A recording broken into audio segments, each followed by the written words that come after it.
In this video, I want to show you how to use the Google Cache Search in conjunction with the Google Site Search. Now, this is a really good way to check on the health of your website to see how often Google's coming back to see your pages. It's also going to help you identify what pages are kind of lower down on the priority list for Google. So, what pages of yours could you add content to? Because sometimes to get more traffic, you don't necessarily need to write more content or create new pages. You might just need to update some pages or add a video or add something more engaging to your page.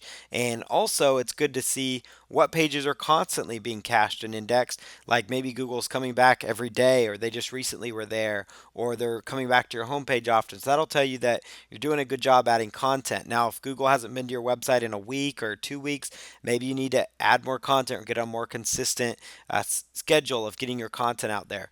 If maybe there's an article that or a blog post, for example, that has been stagnant or just recently got indexed, then that's going to identify to you that you did something right there. So maybe you should do more content, add more content to that page, and also do more content around that niche because Google's finding it to be important. So they want to keep checking for more data.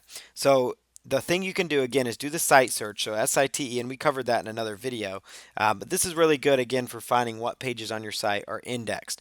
So I did that, and it brings up these pages here. So these are all the pages on my website.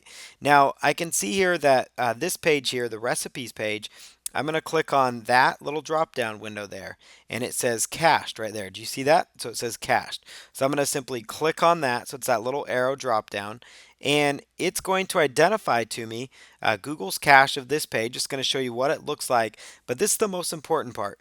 This is the last time it appeared on May 19th, so that tells you it was very recent, like just yesterday recent. So it was extremely new cache search that they did. So that's really cool. So that tells us good information, good insights. Now, if I scroll down here further, this is my home page.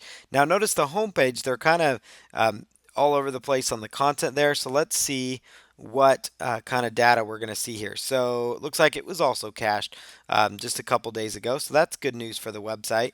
And let's try another website. So there's a model trains website here. So let's try a totally different niche markets. So we'll do the site search, beginners model trains dot com. Oh, excuse me.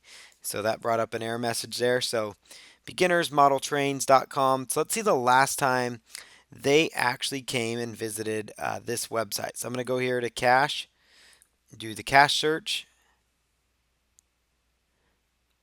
and it looks like they were just there actually earlier today. So that's good news. Let's go scroll down. Maybe let's find one of our inner pages here. So I'm going to go back here to page 5. And let's see, Model Train Store. Let's see when the last time they visited the store page on this website. And it looks like that was over a week ago, so 9, 10 days ago. So that tells me maybe I should add more content here to kind of keep them wanting to come back for more. It means I'm doing an okay job on my home page, which is typical. They're going to come see that page more often, but it tells you that maybe you should add more content to some of your internal pages as well to kind of keep the freshness up and keep Google coming back to it. So the cache search is really powerful. So you can do the cache search again by doing the site search and then clicking on the box there to see when they last indexed that content.